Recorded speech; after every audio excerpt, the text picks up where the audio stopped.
Moi, quand j'étais petite, j'étais plutôt Marie-Charlotte que Marie-Josée.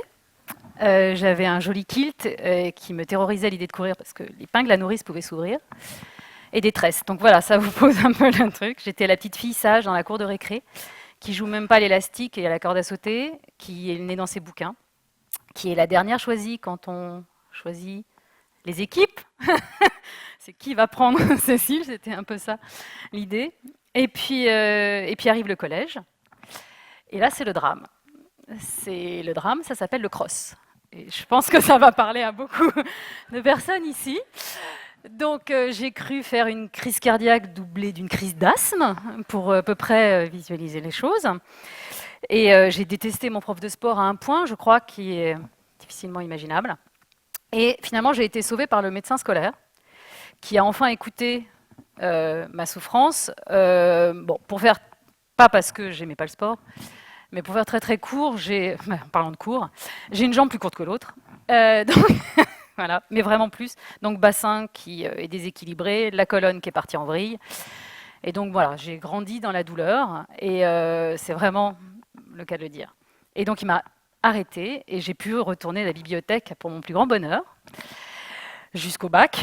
Les années qui suivent, les années passent, les enfants s'entassent. Voilà, pour faire. Et puis pour moi, le sport, ça se résume à l'île de Ré, du vélo, pour aller au restaurant. C'est à peu près le seul truc qui arrive à me motiver. Donc si vous voyez l'île de Ré, c'est pas très. Voilà, c'est assez plat. Moi, un vélo sans panier devant, je ne conçois pas le truc, de toute façon. Donc déjà, voilà. Et puis bon, voilà, je me suis quand même dit à un moment, au troisième enfant, qu'il était temps de peut-être commencer à bouger. Puis il y avait 1 ou 3 kilos d'installés, donc j'y allais. Ma nouvelle meilleure amie s'est appelée Cindy Crawford. Là aussi, il faut être de ma génération pour comprendre. Et donc, je me suis retrouvée devant ma cassette VHS, entre les feux de l'amour et dans le milieu d'après-midi. Et je me suis mise à faire un peu de gym, mais pas franchement motivée. Et puis bon, voilà, un jour, le mot cancer, qui fait partie de l'histoire des femmes de ma vie, n'est plus devenu qu'un seul mot pour moi. Et là, j'ai eu un moment où je me suis dit, mince, il y a peut-être un jour où il va être trop tard. Et il serait peut-être temps de faire un truc un peu fou, parce que, voilà, qu'est-ce que tu as fait pour toi, en fait? J'avais 35 ans et je me suis dit, je n'ai jamais rien fait finalement pour moi. Et là, allez savoir pourquoi. Je cherche toujours. Le premier truc qui m'est venu à l'esprit, c'est, tu vas aller courir un marathon. Ce qui est quand même assez... Voilà. Marathon. Je savais que ça faisait 42 km, parce que j'avais fait grec ancien. Je savais surtout que Philippides, il meurt à la fin. Quand même, déjà. Donc je me suis dit, quitte à mourir quelque part, autant mourir avec classe, et que ce soit à Central Park, pas loin de la 5e avenue et de Tiffany.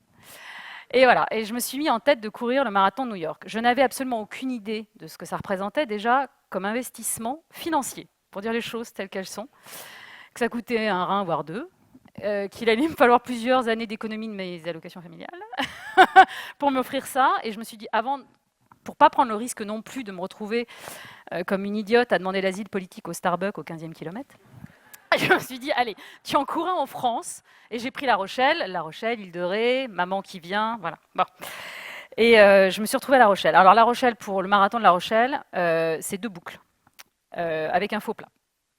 La première fois qu'on passe le faux plat, on se dit, oh, t'es que ça. La deuxième fois, on se dit, oh punaise, c'est l'Everest. Donc ça, c'est terminé. Parce qu'en fait, j'ai fait à peu près toutes les erreurs possibles, inimaginables qu'on puisse faire sur un marathon. Je suis partie trop vite, j'ai pas bu assez vite, j'ai pas mangé assez vite. Donc évidemment, le mur, c'est pas un mur que je me suis pris, c'est la muraille de Chine. Mais j'ai rien lâché. Parce que je suis quand même un peu têtue de temps en temps. Je suis bretonne, j'ai oublié de préciser. C'était un détail quand même qui compte. Et j'ai rien lâché. Entre le 35e et le 40e, franchement, voilà. Comme mon mari m'a dit très intelligemment à la fin du truc, c'est idiot que ça ne durait pas 35 km ton marathon, parce que t'étais bon. Merci chérie. Je suis bien d'accord avec toi, mais bon. Et puis bon, je lâche rien. Et au 40e, j'entends un vieux monsieur. Quand je dis vieux monsieur, je dis vieux monsieur. Hein, qui se met à mon niveau et qui me regarde et puis qui me dit, non mais attends, t'as vu ton âge, t'as vu le mien? Moi je cours. Oui monsieur. Comme je suis une fille bien élevée, et que je respecte mes personnes, et ben, je suis partie avec lui. Et il m'a emmenée jusqu'à la ligne d'arrivée, que j'ai passée telle Wonder Woman. Et voilà, j'ai récupéré ma bruche d'huître que je ne sais toujours pas ouvrir. Mon coupe-vent, que Christina Cordula dirait que c'est un sacrilège. Et puis, je suis rentrée chez moi avec ma médaille. Je crois que j'aurais pu dormir avec. Je me demande si j'ai pas dormi avec d'ailleurs. Et voilà. Et là, c'était parti. Pour la petite histoire, j'ai vraiment couru New York 1 an après. Alors, dans un truc complètement dingue, mais j'ai gagné un concours. Donc, en fait, je n'ai même pas payé le marathon de New York. Je suis partie à New York tout frais payé. Ce qui a aidé au fait que je me suis dit, c'est peut-être ton destin, en fait. Donc là, on commence le grand n'importe quoi. La deuxième idée que j'ai eue après le marathon de New York, au lieu de m'arrêter là, ça a été de relever un défi. Et voilà, mon défi, c'était 7 marathons sur 7 continents en 80 jours. Alors, je reprends. Alors évidemment, on n'a pas 7 continents, vous avez fait des études. Bon, mais c'est un club américain, donc les Américains ont beaucoup d'humour. Surtout estiment qu'évidemment l'Amérique du Sud et l'Amérique du Nord, c'est pas tout à fait la même chose, mais je pense que là, on est tous bien compris, et récemment avec les dernières élections, qu'ils n'aiment pas tellement l'Amérique du Sud, ils les ont mis à part. Et l'Antarctique est considéré comme un continent, mais là, pour le coup, c'est parce qu'au niveau administratif, ils le gèrent comme un continent. Et donc l'idée était surtout d'être la première Française à faire partie de ce club privé, donc du Seven Continents Club. Je me suis donc retrouvée déjà à organiser la chose. Il faut trouver d'abord les marathons. C'est tout bête à dire, mais en fait, quand vous avez 80 jours, il faut trouver des marathons officiels dans ce délai-là, et c'est pas aussi simple que ça n'en a l'air. Ça a été une belle organisation. C'est aussi organiser des voyages, partir seul à l'autre bout du monde, ce que je n'avais jamais fait. C'est trouver les fonds. Et ça, c'est un sacré job. Et ma condition de femme qui n'a pas l'habitude déjà d'aller demander une augmentation, quand il s'agit d'aller demander des sous à des gens que vous ne connaissez pas, pour leur dire vas-y, j'ai couru ton machin, mais je vais aller courir 7 marathons en 80 jours et donne-moi des sous. Je peux vous dire que c'est un exercice de style qui a été très compliqué pour moi parce que c'est pas du tout mon habitude. Mais bon, j'ai rien lâché, j'ai réussi à trouver les fonds. Mais en fait, vous en doutez un peu, le truc quand même le plus dur dans cette histoire, c'est de faire garder 4 enfants pendant 80 jours. Et là, on dit merci les grands-mères qui ont quand même assuré comme des bêtes. Donc je me suis retrouvée à partir un peu partout dans le monde. Je me suis retrouvée à Tahiti, à regarder les petites annonces parce que je voulais plus repartir. Je me suis retrouvée en Antarctique. C'est la photo où je passe la ligne d'arrivée. Alors pour la petite histoire, Superman, qui est donc derrière, il lui reste 12 bornes à faire. Donc je lui ai mis 12 bandes dans l'œil à Superman. Donc en fait, là, ce qui s'est passé, c'est que la météo s'est énormément dégradée. C'est un peu le problème en Antarctique. En 30 secondes, le temps s'inverse. Et il faisait très très beau au départ du marathon. Et on a terminé dans une purée de pois à rien voir, à moins 25, avec l'eau qui gèle dans les gourdes en granité. Enfin, c'était assez épique. Dans les bons souvenirs, il me reste mes petits camarades de jeu, mon manchot, qui a couru avec moi. Donc c'est des moments qui sont quand même assez inoubliables parce que les manchots n'ont absolument pas peur de vous. Donc les animaux viennent vraiment vers nous et on a eu des expériences complètement dingues de manchots qui venaient s'amuser à courir avec nous. C'est des souvenirs qui restent quand même absolument inoubliables. Après, j'avoue, je suis un peu tombée amoureuse de l'Antarctique. Ça, c'était vraiment pas prévu parce que je n'aime pas le froid. Enfin, d'un autre côté, j'aime pas courir non plus. Donc bon, on en était. Vous pouvez continuer. C'était pas un problème. Je suis réellement tombée en amour sur ce continent. C'est un souvenir inoubliable. Enfin, je vous souhaite à tous un jour de pouvoir avoir la chance d'aller voir là-bas parce que d'abord parce qu'on se sent tout petit et puis les bruits, le silence justement de la glace est absolument fascinant et c'est vraiment un truc assez dingue. Dans les autres expériences un peu dingues dans ce tour du monde des marathons, je me suis retrouvée au fin fond du Chili, à Puerto Montt. C'est au port de la Patagonie, donc tout en bas. Parce qu'il me fallait un marathon d'Amérique du Sud et c'était le seul à cette période-là. On était 40 au départ. Voilà. J'étais la seule blonde, des fois que vous auriez eu un doute. Ça a été déjà assez épique pour y arriver. Et puis le matin du marathon, j'arrive sur la Plaza Mayor de Puerto Montt, où il y a la ligne d'arrivée. Mais je comprends assez vite qu'en fait, il n'y a pas la ligne de départ. C'est juste un truc, avec mon espagnol qui reste assez basique, je n'avais pas compris la subtilité. Donc faut vous situer un peu la chose, on est à 20 minutes du départ. Je suis à plusieurs kilomètres de la ligne de départ.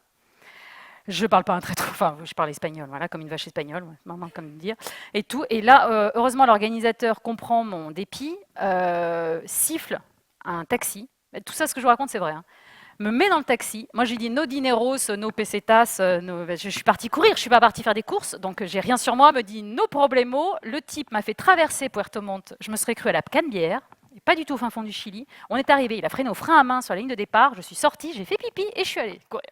C'est un truc, c'est un souvenir, parce qu'il le fallait absolument. Donc je suis partie pour 42 km dans la pampa chilienne, des grands moments de rigolade, personne devant, personne derrière, des routes, mais vides, et des chiens errants. Et j'aime pas les chiens non plus, forcément. Donc j'ai mon record de marathon quasiment ce jour-là, parce que j'ai jamais eu autant la trouille de ma vie de me faire bouffer par un chien. C'est vrai. Mais j'ai vraiment eu... non, c'était une terreur. Et, et à tous les 5 km, j'avais un pauvre bénévole avec une table de camping, 3 bouteilles d'eau, une bouteille de Gatorade. Mais je l'aurais embrassé à chaque fois. Je me suis dit, oh, un être humain. Et puis, je reviens à Puerto Montt, sur la place Amayor. Là, enfin ma ligne d'arrivée. Et donc là, évidemment, n'étant pas passé inaperçu, le speaker me fait monter sur le podium, traduit 3 mots, enfin, me présente comme el campeón del mundo del marathon. Derrière, c'est de galérer pour expliquer non, pas campeón del mundo, rien du tout. Mais enfin bon, c'est vrai que ça les avait tellement épatés, mon histoire de 80 jours, que bon, je me suis retrouvée donc à remercier tout le monde pour l'accueil. Et quand je suis descendue, en fait, ce qui se passait, c'est que, donc oui, il y avait un marathon, mais il y avait aussi plein de courses organisées le même jour. C'était la fête, pas nationale, mais la fête du village. Enfin, la fête au village, bon bref. Et il y avait toutes les courses pour enfants. Et je me suis retrouvée à dédicacer des t-shirts pendant 1h30. Comme vous pouvez le constater, j'ai été la star de Puerto Montt. Je pense qu'ils en parlent encore, à se demander ce que je foutais là. Et voilà, et donc ça m'a valu des souvenirs complètement inoubliables, parce que pendant 1h30, j'ai été une star. Donc c'est vrai que je reconnais que, bon, après coup, c'est plutôt rigolo. Pour la petite histoire, tant que j'y suis. J'ai fait le marathon de Tokyo juste après. Enfin, pas très longtemps après. Et quand je suis arrivée sur la ligne d'arrivée, il y avait plein de caméras qui étaient là. Et pendant 2 secondes, je vous jure que c'est vrai, j'ai cru qu'elles étaient là pour moi, tant qu'on y était. Bon, pas du tout, elles étaient là pour un vieux monsieur, parce que je suis la spécialiste des vieux monsieur, moi. Elles étaient là pour un vieux monsieur qui était juste derrière moi, qui avait couru à 75 ans, 42 marathons en 42 jours, enfin bon, c'était le héros du jour. Mais vraiment, j'ai eu ces 2 secondes de waouh, même au Japon, je suis connue. Bon, ça n'a pas duré, ça m'a remis à ma place. Et puis je rentre chez moi et je suis quand même assez fière de ce que je venais de faire, je ne vais pas vous mentir. Et puis on me remet encore à ma place, parce que j'ai un ami, qui n'en est plus un, qui me dit enfin, t'es bien gentil avec tes 42 km, tes marathons, mais la vraie distance sur route, c'est le 100 km. Ah, d'accord. Je dis, il y a des cons qui courent sans borne sur route. Enfin, Oui, ah, bon. Et on fait ça où? Puisque j'avais bien compris que marathon, c'était New York. Donc, je dis, sans borne, c'est où? Millau. Bon, il y a un viaduc, enfin, par ça. Et donc, je me suis retrouvée à Millau, hein, forcément. Et en ayant comme objectif, puisque on m'avait dit que j'étais pas capable de faire moins de 13 heures, donc voilà, me voilà partie pour courir 100 km sur la route. 12h42 plus tard.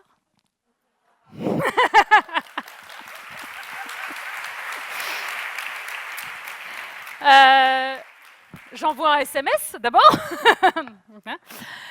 Et puis bon, là, le problème, c'est que ça a été le début du grand n'importe quoi. Parce que le fait d'être capable de survivre à 100 km sur route, ça a ouvert des portes. Et je pense que ça a réveillé des petits trucs qui étaient planqués au fin fond. Un truc cortex, je ne sais pas trop quoi. D'articles que j'avais vus quand j'étais gamine, des choses comme ça. J'ai grandi en lisant Paris Match. Et je ne sais pas si c'est très valorisant ce que je viens de dire, mais c'est pas grave. Et du coup, ça a été... voilà, le marathon des sables me faisait... Enfin, c'était des choses qui étaient ancrées en moi. En me disant, c'est absolument pas possible de faire ça. Mais finalement, j'étais capable de faire 100 km sur route. Donc, le désert est arrivé. J'ai commencé, ça a été le marathon des sables. Ça a été 210 km dans le sud, en Algérie. Ça, c'est pas très sérieux à parfaire. Donc voilà, c'était parti. En fait, je pense que je cherchais mes barrières. Je cherchais à me prendre une claque. Bon, je vous rassure, je l'ai prise. Ça, c'est bien. 560 km dans le bush en Australie. C'est pas pour moi. Ça y est, maintenant je le sais. Donc ça a été l'enfer. Ça a été l'enfer physiquement, ça a été l'enfer dans la vie parce que on a été envahi de mouches, de souris. On avait les souris qui dorment, enfin qui rentraient dans les duvets la nuit. Enfin c'était un truc. Je me dis là, c'est bon.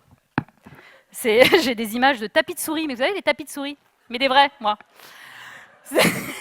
Alors j'ai rien contre les souris, mais enfin bon, c'est ce que je disais, c'est des petites protéines qui se baladent par terre. Mais enfin bon, il n'y a pas grand-chose à manger là-dessus. Donc voilà, et ça a été. Donc il y a eu le retour de cette course qui m'a quand même, enfin qui m'a calmé environ un mois. Je me suis dit oula quand même. Enfin, il a fallu que je soigne mes pieds surtout. Et puis en fait, le désert était vraiment arrivé dans ma vie. Et là, j'étais vraiment devenue accro. Autant je suis pas accro au sport, mais autant le désert, là, je reconnais que là, j'avais ouvert une porte que j'espère ne pas refermer de sitôt. Et donc en 2012, je me suis lancé le défi d'enchaîner des ultras. Alors c'est un challenge qui est assez connu aux États-Unis et qui s'appelle Four Desert Challenge. Et c'est 4 courses dans les 4 grands déserts du monde. Donc on a Atacama, Gobi, Sahara, c'était l'Égypte pour moi, et l'Antarctique, histoire de retourner voir mes copains, les manchots. Et puis bon, comme je me suis rajouté une course en préparation, donc un 200 en Inde, je me suis rajouté le marathon des sables parce que j'étais pas sûre que l'Égypte soit organisée. J'ai fait l'UTMB fin août parce que bon, c'était sur ma route. En fait, j'ai fait 7 ultras dans la même année. Et donc j'ai fait mes fameux 4 déserts. Et c'est là que j'ai compris en fait que le désert était quelque chose qui était, je pense, je sais pas, qui était ancré en moi. Et c'est là que je me suis vraiment trouvée. En fait, c'est souvent ce que je dis, il a fallu que je me perde dans la dune pour finalement me trouver. Il y a une chose, en tous les cas, que moi j'ai retenu toute cette aventure-là, c'est que sur ce type de course, sur ce type de challenge, si on peut dire, en fait, je suis plus la fille de, je suis pas la mère de, je suis pas l'épouse de, je suis Cécile. C'est là que je suis même devenue moi, si je peux dire les choses. J'ai eu un sentiment que enfin j'étais moi-même. J'étais devenue enfin la femme que je voulais devenir. Et du coup, j'ai eu envie assez rapidement de faire partager ça. D'abord parce que quand j'ai commencé à courir, je me suis écriée, tel Patrick Juvet, mais où sont les femmes? Il faut vous situer, mais c'est vrai qu'il y a quelques années, il m'est arrivé de prendre des départs de course où nous étions 3 femmes, donc je faisais podium. Euh, mais c'est comme ça. Même sur marathon et tout, aujourd'hui, quand Paris annonce 20% de participantes, ils s'en félicitent. Donc voilà, l'idée, ça a été de créer une communauté de femmes, de les encourager à prendre un dossard. Parce qu'en fait, j'ai très vite compris en discutant avec elles, parce que j'ai vite raconté mon histoire par écrit, parce que j'ai plus l'habitude en fait, d'être derrière un clavier que devant un public. J'ai vite entendu des phrases qui m'ont énormément choquée, qui étaient oh, « mais j'ai trop la trouille de finir dernière ». Oh, c'est vachement grave. Et si je finis pas? Oui, voilà, il y a quand même des choses un peu plus graves dans la vie, il me semble. Donc je me suis dit, il y a quelque chose je ne comprenais pas en fait, parce que finalement je me suis jamais bloquée. J'ai aussi la chance finalement d'avoir un entourage qui m'a jamais dit t'en es pas capable ni quoi que ce soit. J'ai justement eu une amie qui m'a dit, oh, j'en rêve de faire un marathon, mais mon mari m'a dit que j'en étais pas capable. Waouh, il y a du boulot les filles. Donc voilà, l'idée a été de créer ça, c'est-à-dire une communauté de femmes et de les encourager à venir et de prendre un dossard parce que oui, courir c'est sympa, mais c'est la compétition. Venez avec nous, venez avec moi, que je ne sois pas toute seule. Donc ça a vraiment été, ça, de pouvoir créer une communauté. Il se passe quasiment pas une semaine aujourd'hui sans que je ne reçoive pas un message d'une fille qui me dise merci, j'ai lu un de tes récits, j'ai osé. J'ai osé prendre un dossard. Je n'encourage pas tout le monde à aller faire 250 bancs dans le désert, on est bien d'accord, hein, que les choses soient très claires. Mais c'est juste de dire, bon, voilà, vous bloquez pas pour un rêve, vous bloquez pas si vous rêvez de reprendre des leçons de piano à 65 ans, vous bloquez pas si vous avez envie d'apprendre à nager, allez-y. Il y a des choses, allez-y. Maintenant, n'attendez pas, parce que d'abord, on ne sait pas ce qui peut arriver. Donc, il faut vraiment plus attendre. Et puis, si une fille comme moi arrive à faire ce qu'elle fait, imaginez ce que vous êtes capable. Parce que j'avais quand même pas des grosses facilités. Donc c'était surtout ça le message. Aujourd'hui, ce que j'adore faire, c'est accompagner des filles qui font leur première course. Elles accrochent leur premier dossard et je suis avec elles. Et alors je fais lièvre, comme on dit dans notre métier. Je les accompagne et c'est vraiment uniquement pour une chose, c'est de pouvoir ressentir de nouveau le bonheur avec elles de passer la ligne d'arrivée, quand elles passent leur première ligne d'arrivée. Et je vous jure, c'est d'une émotion qui est inouïe de vivre ça avec elles. Sur la dernière parisienne, je l'ai fait 3 fois. C'est des allers-retours pour aller récupérer des filles. Je me dis, il y a un moment, il faut que j'arrête parce que bon, je vais avoir fait un marathon sur la parisienne qui fait 6 bornes. C'était un truc, pas uniquement pour le bonheur. Et voilà, c'est une émotion et de partager ça avec elles et de finalement d'être là, c'est quelque chose qui est assez inouï. Et je vous le souhaite à toutes. Donc voilà. Donc, écoutez, je voulais. Merci de m'avoir écouté.